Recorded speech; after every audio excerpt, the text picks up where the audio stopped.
Canal 69 na área, cara. E hoje eu vou falar de Cruzeiro, vou falar de Atlético. Tá complicada a situação pro lado do Galo, hein? Rapaziada, primeiramente, se inscrevam no canal, né? Dê aquela moral, comentem aí o conteúdo, o que vocês acham. Podem criticar também, críticas são sempre bem-vindas também para a gente estar sempre melhorando. Mas vou abrir aqui falando do Cruzeiro, que joga hoje, podendo aí terminar na liderança do Campeonato Brasileiro, essa pausa aí para o Super Mundial. E um jogo muito importante para o Cruzeiro, que vem numa sequência muito boa a sequência do Cruzeiro, vem fazendo a campanha extraordinária. É, Pode aí garantir essa primeira colocação até a volta do Super Mundial e dá muita moral você terminar o campeonato, pelo menos essa primeira parte aí, na parte de cima da tabela, na liderança do campeonato. Faz muito bem para a confiança do elenco e a animação dos torcedores também, para que quando voltar, que lotem o estádio, que empurrem o time. Muito importante. Acredito que o Cruzeiro vence essa partida. O Vitória não vem bem das pernas, né? Mas acredito que o Cruzeiro vence. O Lautaro está no elenco do Cruzeiro e o Dineno não. O Dineno rescindiu com o Cruzeiro, foi para São Paulo, e eu não entendo como que o Dineno não está nesse time e o Lautaro está, cara.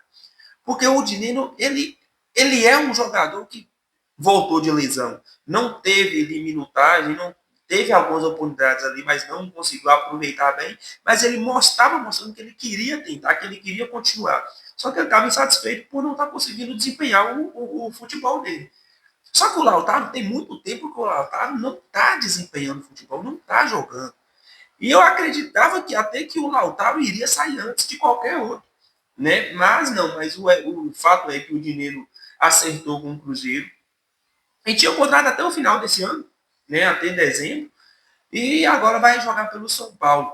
E acredito que uma boa contratação do São Paulo, tá? Uma aposta aí que tá fazendo pelo fato dele tá voltando de lesão, mas é um jogador que pode agregar muito ao elenco do São Paulo, né? Sobre o Cruzeiro, acho que não tem mais nada para falar. Mas é isso mesmo. E, cara, falar sobre o Atlético, porque cada dia que passa a situação do Atlético se complica mais. E se complica mais por quê? Porque cada dia que passa, você descobre uma versão diferente da situação do Atlético, sabe? Eu vi a entrevista do Rafael Meri falando sobre a dívida do Atlético, explicando ali, destrinchando ali a dívida real do Atlético, que, segundo ele, beira aí 1,4 bilhão de reais, é muita coisa, muito dinheiro. Teve uma pesquisa que saiu aí que o Atlético estava em penúltimo, somente na frente do Vasco, como o clube que mais deve. E, gente, quando você vai falar de gestão, o Atlético deixou a desejar. Por quê? Porque me parece que a gestão do Atlético ela foi feita pulando uma etapa, que para mim é uma etapa muito importante numa gestão que corte de gastos. Não tem como falar dessa gestão do Atlético sem falar do que fez o Ronaldo quando chegou no Cruzeiro, quando assumiu o Cruzeiro. Que ele simplesmente cortou, conseguiu diminuir mais de 40% a folha, e não é só dos jogadores, de toda a estrutura do Cruzeiro, do jardineiro, a cozinheiro, a camareira, todo mundo.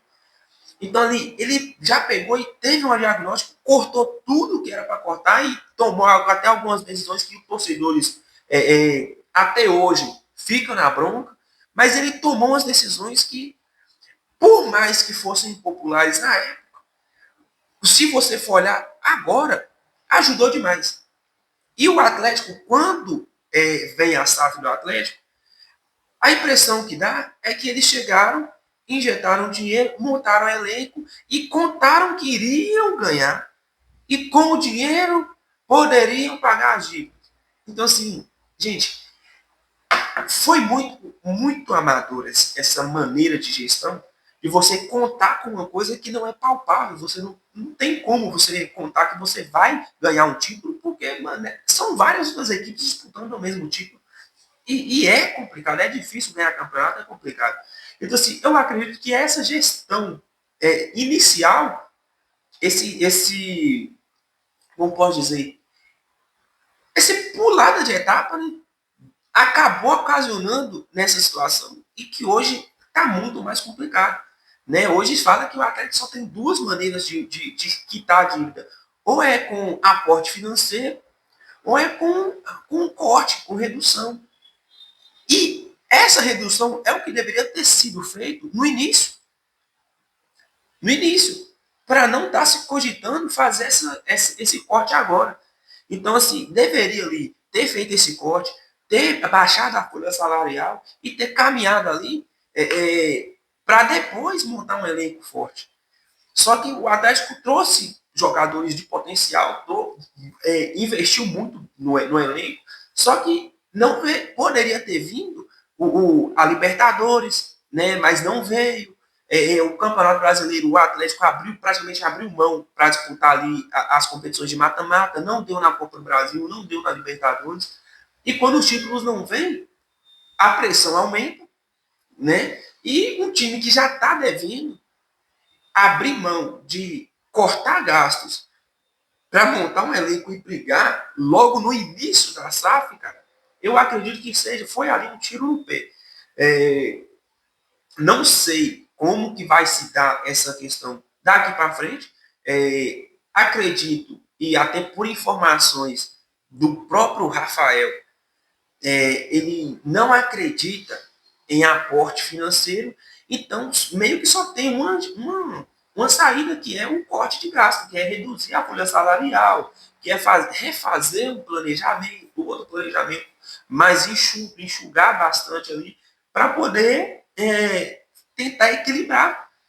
E eu, mano, é muito surreal esse modelo SAF de gerir. Porque, gente, ali é um dono que colocou o dinheiro dele, que investiu ali. Só que, se você não fizer direito, acontece isso que aconteceu.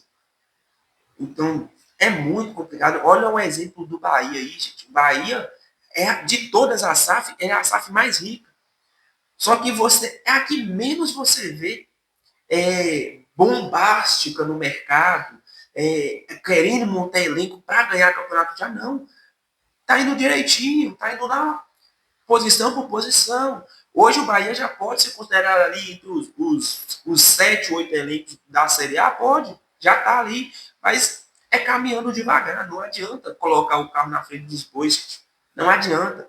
Então, assim, muito complicada a situação do Atlético, e o problema é que isso dentro de campo acaba que piora a situação dentro de campo, porque se o resultado não vem, se vê um empate, e ali você já tem problemas com atraso, de premiação, essas coisas todas.